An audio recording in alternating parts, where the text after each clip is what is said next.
I hustled coming up. My mom and dad were on drugs. I grew up in the projects. You know, I sold coke, heroin, crack, all of that, and I was very successful. And then I got shot up, and my right arm was paralyzed. And I was 16 or 17 years old at the time, and I was just, you know, it was just shot. I was just shot. It was not paralyzed at the time, you know. So I'm in the hospital with my mom, and all I'm just thinking about, oh, I'm gonna kill them niggas. Oh, I'm gonna get them. I'm gonna get them. I wake up out of surgery, and my arm don't work. My right arm, and I'm right-handed, you know.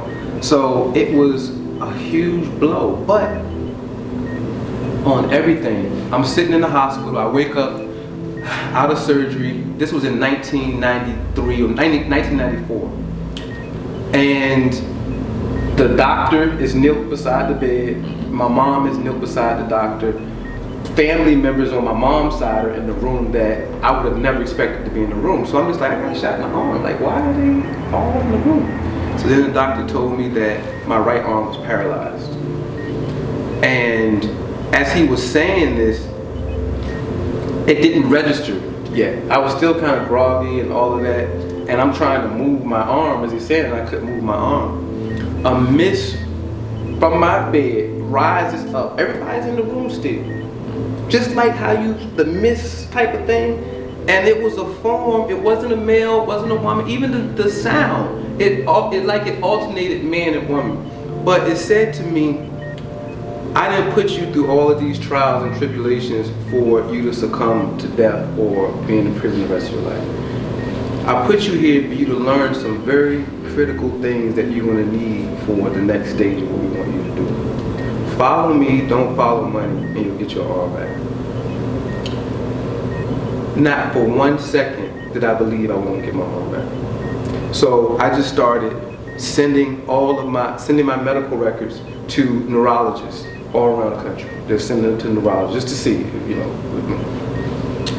The guy finally calls me, doctor. He said, I received your medical records, and I'm gonna fix your arm.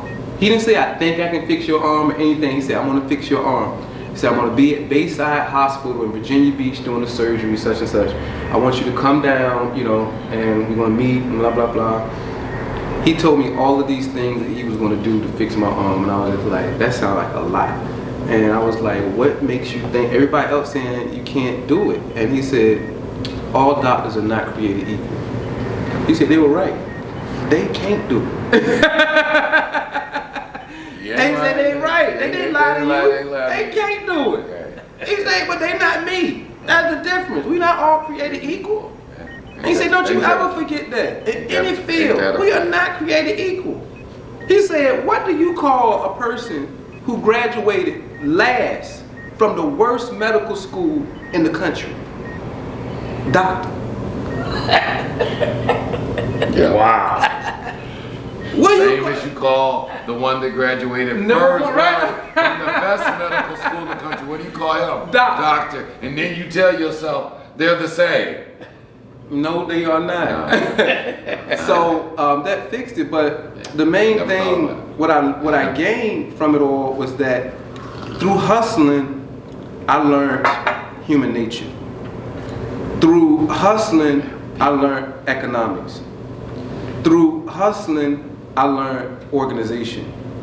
Through hustling, I learned capitalism.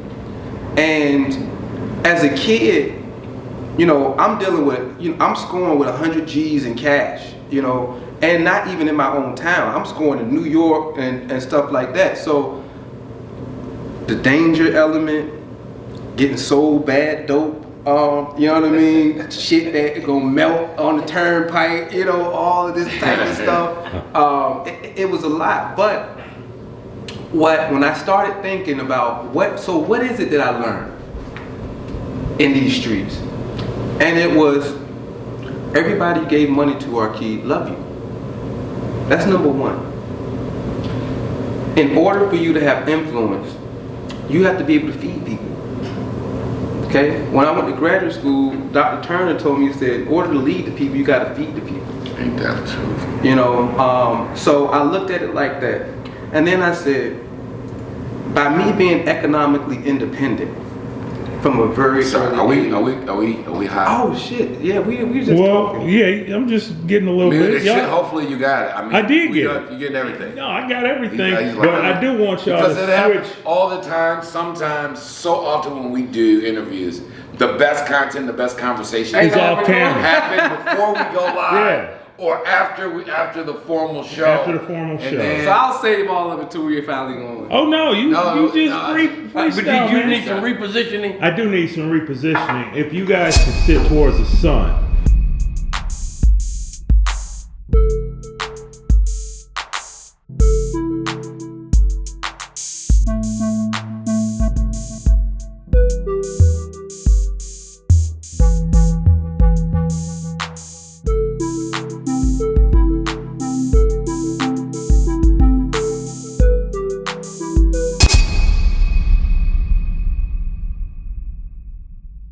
All right, we rolling? No, you've been No, rolling. go I mean, we roll. All right, been so let me do the formal. What's happening, family? It's your man, CRB Jr., Courtney Robert Brown Jr. here at Big Boss Filmworks, Motown Mafia Podcast, doing what we do. We got my partner in crime, my main man, Big Luke. Today is behind the camera. Holla at the fam out there, Luke. What up, everybody? We got a common friend often spoke about on the platform. We got brother Raymond Tatum of Getting Off Zero Atlanta.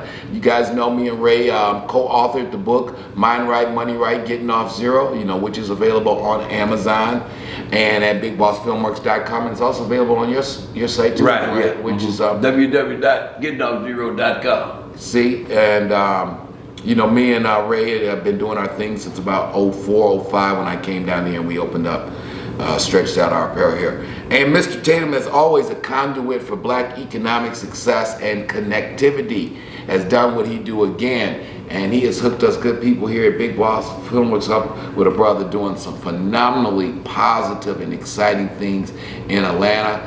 Brother Arkey. So, as you see, Brother Arkey is wearing this hoodie that says Black Achievement Fund. Brother Tatum has been telling me for quite some time about this movement. So, Brother RT, why don't you tell the people out there what the Black Achievement Fund is and how they can reach you, and then let's go chop up some game about what's going on in our community and with our people. All right, well, first, of course, I have to do house cleaning and make sure that I give proper thanks to you guys for seeing this worthy enough for you to come and do a podcast. So thank you, Brother Courtney, Brother Lou, and Brother Raymond here. Brother Raymond here has been a member of the Black Achievement Fund since we launched in 2019. He was one of the very first members. He was a little skeptical, rightfully so, but I'm happy to say that we won him over with our programs and services and with our seriousness. So thank you for making all of this possible and for being one of our very first members, because it definitely meant a lot. When you're getting off the ground with the new idea, getting the original traction is always the most difficult.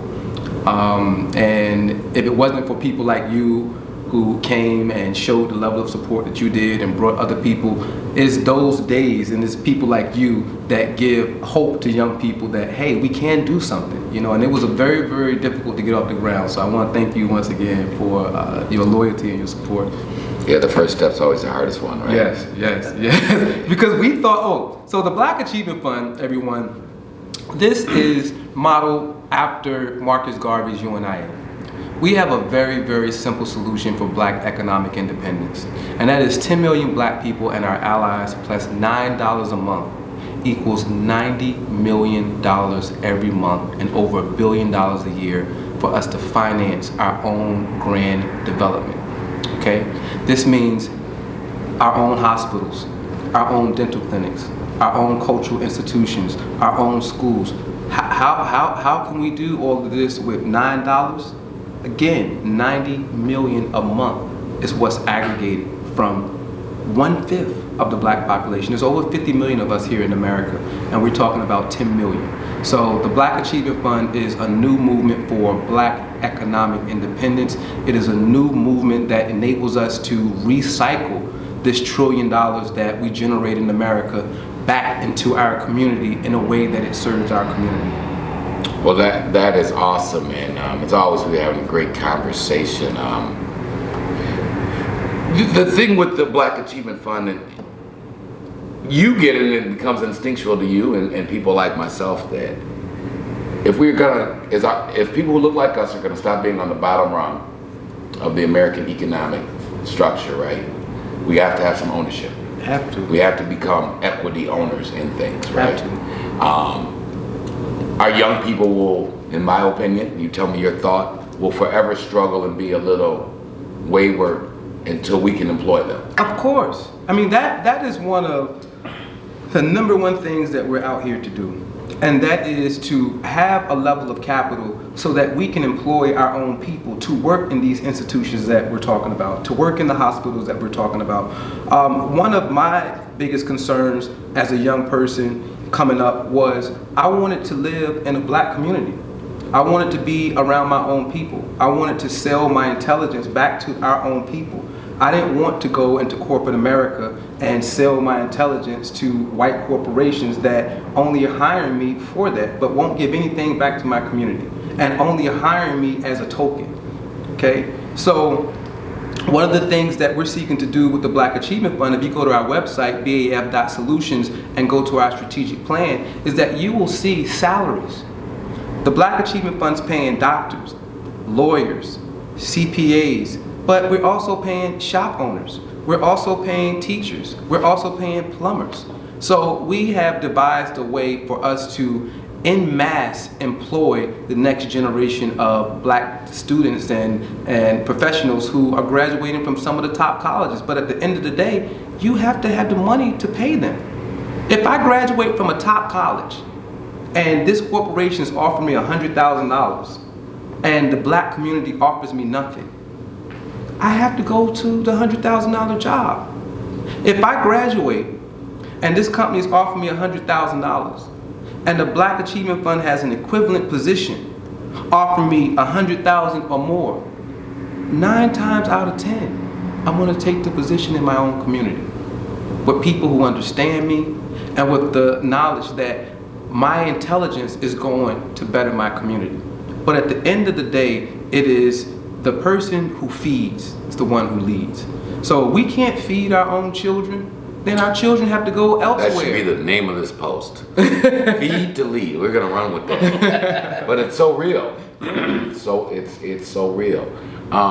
So right, this is and you chime in please on this. This seems to be the way our situation works now.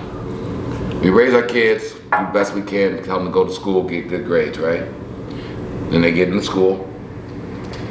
They take the best and brightest in our community, then go into the greater society, for lack of a better words, into white corporate America, right?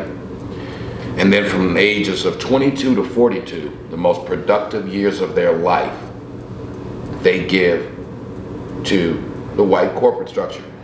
I'm not hating on Delta, IBM, Google, Yahoo, or any of those. Those companies are doing what they're supposed to do, but we can't be naive that as a group, the majority of our best and brightest people give the prime years of their life 40 to 60 hours a week for 20 years. Truly the most productive times of their life, highest energy levels, highest productivity. None of that energy or resources goes into our community. That is a hell of a perspective. I never looked at that particular perspective. Very hell of a perspective.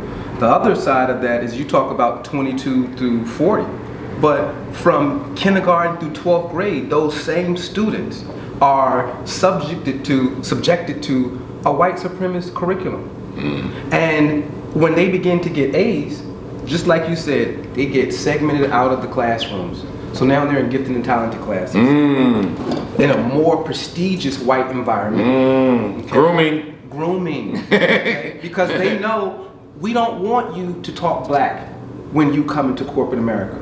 We don't want you to have any African affects when you come to corporate America. So we're going to groom you into proper white society. We're going to remove you from the masses of Black people. We're going to separate you and make you think that you're better than everyone else. Make you think that you're privileged to be in this position and to be around these people. And you're naturally going to begin to speak like the people who are around you. Because even though your uncle and auntie still live in the projects with those guys selling crack and heroin, you're not like them and you're not a part of that community. Right. Because you're an Emory. Exactly. And notice how plush our things are there, and look at how run down and dilapidated. So and by the time the kid's in high school, he's already internalized that, right? He's internalized it, and he's conditioned into believing that anything that is worthwhile, anything that is upscale, it is through a white channel. There you go. It is through a white channel, that my own community has nothing to offer me. That anything that I want, I have to go through this community in order to get it. When I look back in my community, there's no one to hire me at this level. So it's a setup from day one. And the biggest issue that we have as black people, as the black community, is that we know better.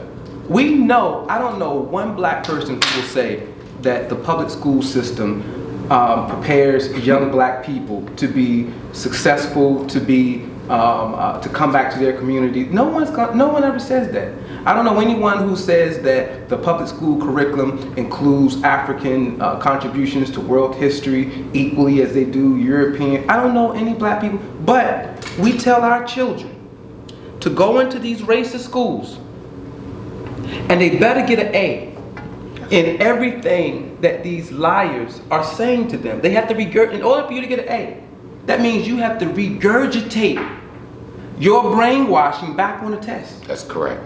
That's all it is. You have to regurgitate what that professor said, what that teacher said. So now make sure you learn to lie. Excuse me. Make sure you let's make sure you learn this lie well. Right. I'm sorry. So now the people who have demonstrated that they have learned the lie the best, that they can articulate right back to you, regurgitate right back to you what you said to them as fact, they get elevated. They get elevated. So when you think about the most successful group in the United States of America, which is not white Americans, it's Asian Americans. Correct. When you go to your school to pick up your kids, do you see any Asians? No. When you go anywhere in mainstream American society, you don't see Asians. When you go to your supermarket, you don't see Asians. When you go to a basketball game, you don't see Asians. When you turn on your TV, do you see Asians in mainstream television? When you turn your radio on, do you hear any Asians singing? Do you hear any major white record labels signing any Asian people? No, they don't. But Asian Americans have the highest median household income in the United States of America, at $94,903 versus $74,000 for white people. Asian Americans have the highest GPAs in the United States of America. Asian Americans have their businesses generate $860 billion a year compared to $206 billion a year that black businesses generate. Let me say those numbers one more time, because we got to know what our population is. Got to be 3 times the size of the Asian population. And what was the data on $860 billion a year. Asian $860 billion, which if we round that off, we're talking about $1 trillion. Black businesses generate $206 billion a year. If we round that off, we've gone the wrong way, and we're not even getting to $250 million. All right, but I say all this to say that Asian Americans understand what black people have failed to understand, and that is you cannot assimilate successfully into European or white culture. The first Asians to come to the United States of America were the Chinese. They came here in the 1860s. They were wooed by the industrialists and the capitalists to build the transcontinental railroad because white people wouldn't do it because they were paying too cheap and it was dangerous work. So instead of capitulating and providing more safe working environments and paying more, they went to China and recruited Chinese people to come and do it for cheap labor. Chinese people built it. The transcontinental railroad was done in 1880. So that was 20 years that the Chinese were here. In that 20 years time period, they had built their own communities, they had purchased land and all of those things. However, white Americans felt uncomfortable with these Chinese communities. They were xenophobic, the Chinese were still speaking Mandarin in their own languages. They were still carrying on their own culture, and white people couldn't identify with it, and they were not assimilating into American society. So in 1882, 2 years after the Transcontinental Railroad was completed, Congress signed the Chinese Exclusion Act, barring Chinese immigration to the United States and declaring that the Chinese were not American citizens. So therefore, all of the land that those Chinese had bought with the money they made in the 20 years and they built the Transcontinental Railroad, they lost all of that property. So they learned a very important lesson about white people. They will never allow you to assimilate into their culture. The Japanese, a man by the name of Takawa in the early 1900s, he positioned Congress to declare that he was white. He wanted to move into an all-white community, and the developers told him, no, this is an all-white community. He said that he was as white as any white man on his skin. So he took it to court. The Supreme Court, went all the way to the Supreme Court, declared that they decided who was white. And they declared that Japanese people were not white people. They were Asiatic people. And because of that declaration, all Japanese people lost all of their land in the United States of America. And that land was sold to white people. And during World War II, they were also interned in internment camps. So here you see the Asian people saying, our experience with Americans, with European people, this has been our experience. They used us, then we bought property, and they took all the property back. So their strategy in America was not assimilation. Their strategy in America was self-determination. Their strategy in America was to develop their own cultural institutions, their own hospitals, their own clinics, preserve their own culture, educate their own children. They also saw that European culture, what European culture did to the personal psyche. European people. Well, I mean, this is the thing. I have businesses predominantly, just right. Business interested in white communities, right, and support. So, and I always like to clarify. We should be careful when we say in our community, we say white people, and we act as if the general manager at your Quick Trip in your Walmart is the same white people as the guy on Silicon Valley or on Wall Street. Those are two different people. Those are two different situations. There's two different. Kennesaw State is different than Harvard. They might have the same to what. You get what I'm saying. But with that, European culture works for Europeans. Right. Asian culture works for Asians. Somehow, when we kind of want to, we have that those other cultures are supposed to work for us. Here's the color part though. The number one export we have as a group of people is our culture. The culture that we are the only thing that we African Americans and people of pigment are the gatekeepers of is cool. Globally, right? It is our, you're not cool. You're not dressed nicely. Your song's not this until the African American community checks off. We check off. We are the gatekeeper. When we say that's fly, America says that's cool. When we say no more handshakes, everybody we determine that. We determine when we go, when all of a sudden, until our community say, no, this is what athletes do when they score. Then that's what athletes do when they score. They've been twerking in Africa doing tribal dances for about 5,000 years.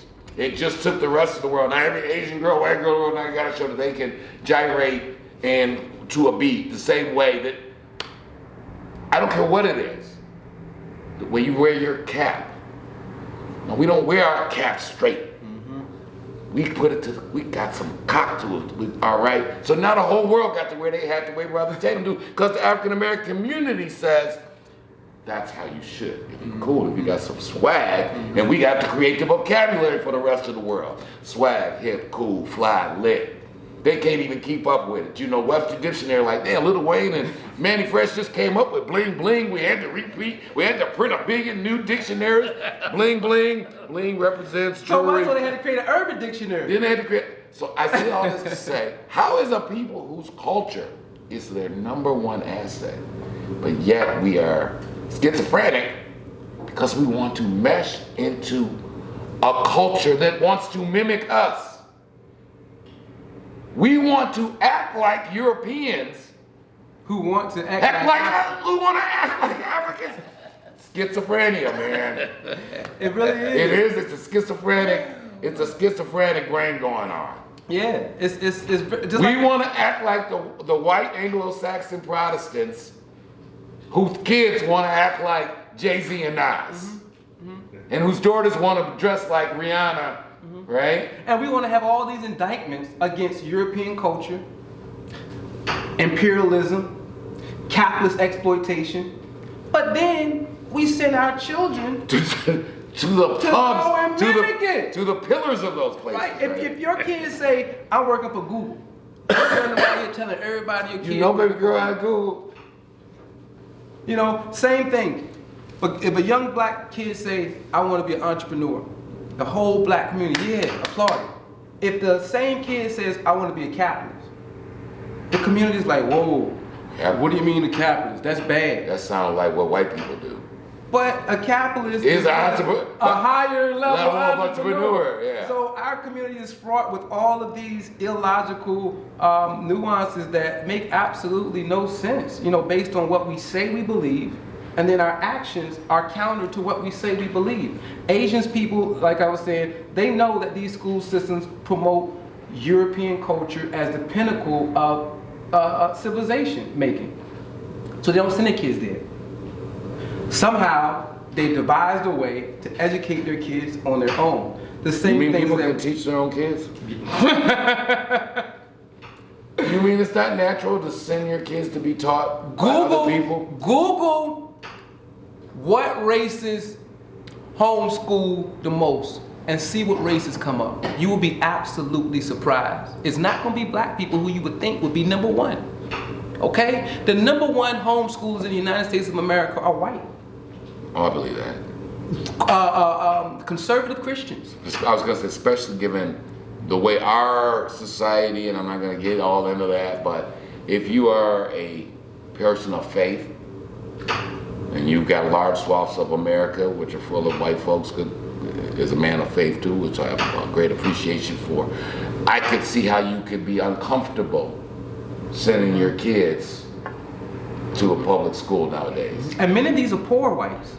So my question is, how is it that the group that has the most representation in the curriculum still don't think the curriculum is racist enough for them? So they choose I went to grade school, predominantly Jewish schools, right? And all my friends went to Hebrew school after regular class. After regular school, all the Jewish kids went to Hebrew school. As a kid, you don't think about it. You just know that you won't be able to play with any of your friends until after they get out of the second school they have to go to. But then you get older and you're like, and the suburb was ran by Jewish people. So you get older, you're like, well, you guys were controlling. We didn't have Christmas break, we had Hanukkah break, right?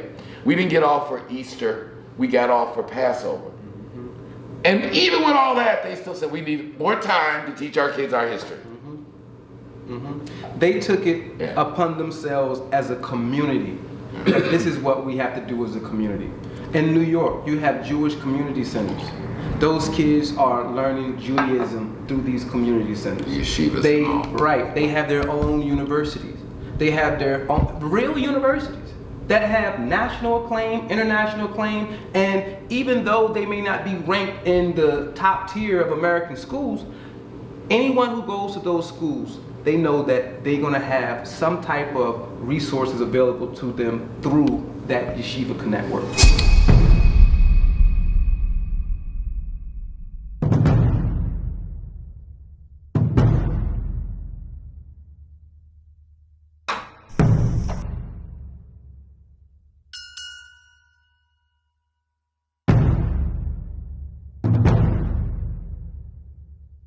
We can make a movie. I was like, If they can do it. If they can do this, and it's at Blockbuster. Now, I know nothing about cinematography or nothing. I just watch movies, right? I know nothing about it. I know nothing that you have any interest in films. No, we were in clothes, We were garments. deep into the retail world and on a whole different grind.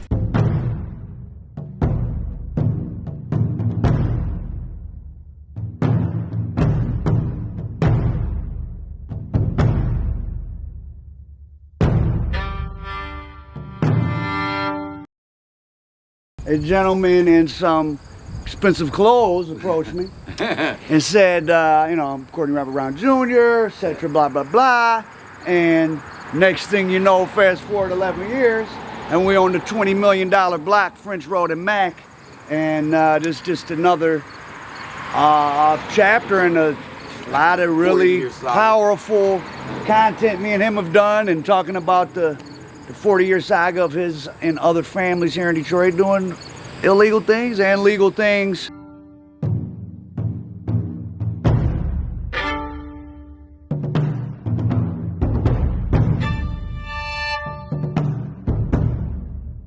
You can't talk about that era without talking about the biggest real name of that era, at least around here, meaning where he was in Southfield, right, without talking about Eddie and Courtney. Yeah. And at that point, I knew about Eddie and Courtney from reading that famous front page story in the newspaper from my research, but I didn't really know the ins and outs or the particulars. And he started to school me on it. So then when I had an opportunity to hook up with the real deal Holyfield, it's like they're gonna color it up even more. And the rest became history. So.